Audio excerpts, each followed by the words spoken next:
ओम नमो भगवते वासुदेवाय। आज हम आपके लिए लेकर आए हैं माघ महीने के शुक्ल पक्ष की एकादशी जया एकादशी की कथा।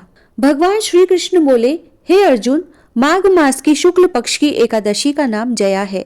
इस एकादशी के व्रत से मनुष्य भूत प्रेत पिशाच आदि की योनि से छूट जाता है। अतः इस एकादशी के व्रत को विधि पूर्वक करना चाहिए। हे अर्जुन, मैं एक पौराणिक कथा कहता हूँ, उसे सुनिए। एक समय इंद्र स्वर्ग लोक में राज्य करता था। वहां अमृत का पान कर नंदन वन में अप्सराओं के साथ आनंद पूर्वक क्रीड़ा करता था। एक समय इंद्र अपनी इच्छा अनुसार अप्सराओं के साथ रमण कर रहा था। उस जगह गंधर्व गान कर रहे थे। वहां गंधर्वों में प्रसिद्ध पुष्पदंत तथा उसकी लड़की चित्रसेन की स्त्री मलिन, यह सब थे। उस जगह मलिन का लड़का पुष्पवान और उसका लड़का माल्यवान था। उस समय पुष्पवती नामक एक गंधर्व लड़की माल्यवान को देखकर उस पर मोहित हो गई और काम बाण से चलायमान होने लगी। उसने अपने रूप, सौंदर्य, हाव भाव आदि के द्वारा माल्यवान को अपने वश में कर लिया। हे राजश्री, वह पुष्पवती अत्यंत सुंदर थी। उसके लक्षण अत्यंत सुंदर थे। पुष्पवती की ऐसी सुंदरता को देखकर माल्यवान भी उसके ऊपर मोहित हो गया। अतः ये दोनों कामदेव के वश में हो गए। परंतु फिर भी इंद्र के बुलाने पर नाच गाने के लिए उन्हें जाना पड़ा और अप्सराओं के साथ अपना गान शुरू किया। यद्यपि वे नाच गा रहे थे, परंतु कामदेव के प्रभाव से उनका मन न लगा और अशुद्ध गाने लगे। उनकी भाव भंगिमाओं को देखकर इंद्र ने इनके प्रेम को समझ लिया और श्राप दे दिया कि मेरी आज्ञा का उल्लंघन करने वाले मूर्खों, तुमने मेरा अपमान किया है। इसलिए तुम स्त्री पुरुष के रूप में मृत्युलोक में जाकर पिशाच का रूप धारण करो और अपना कर्म फल भोगो। इंद्र का श्राप सुनकर वे अत्यंत दुखी हुए और हिमालय पर पिशाच बनकर दुख पूर्वक अपना जीवन व्यतीत करने लगे।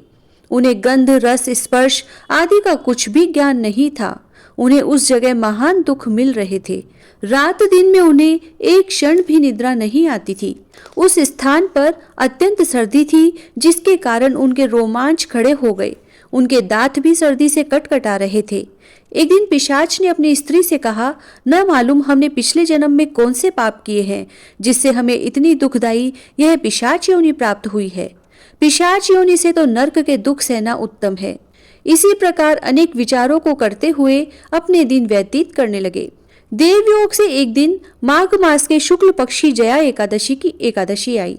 उस दिन इन दोनों ने कुछ भी भोजन न किया था और न कोई पाप कर्म ही किया था। उस दिन केवल फल फूल खाकर दिन व्यतीत किया और महान दुख के साथ पीपल के वृक्ष के नीचे बैठ गए। उस समय सूर्य नारायण अस्ताचल को जा रहे थे। वह रात्रि इन दोनों ने एक दूसरे से सटकर बड़ी कठिनता से काटी। दूसरे दिन प्रातःकाल होते ही भगवान के प्रभाव से इनकी देह छूट गई और अत्यंत सुंदर अप्सरा और गंधर्व की देह धारण करके तथा सुंदर वस्त्रों तथा आभूषण से अलंकृत होकर स्वर्गलोक को चले गए। उस समय आकाश में देवगण तथा गंधर्व भी उनकी स्तुति करने लगे। नागलोक में जाकर इन दोनों ने देवराज इंद्र को प्रणाम किया।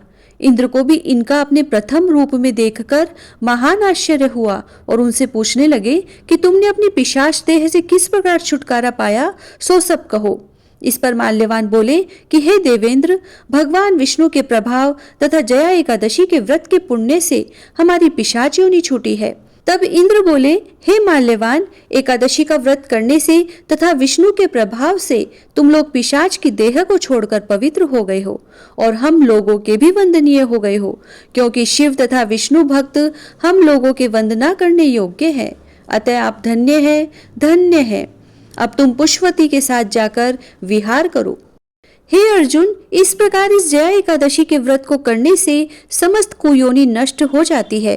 जिस मनुष्य ने इस एकादशी का व्रत किया है, उसने मानो सब तप यज्ञ दान किए हैं। जो मनुष्य भक्ति पूर्वक जया एकादशी का व्रत करते हैं, वे अवश्य ही सहस्त्र वर्ष तक स्वर्ग में निवास करते हैं। ओम नमो भगवते वासुदेवाय। माघ शुक्ल एकादशी महात्म अध्याय समाप्त। जय श्री राधे।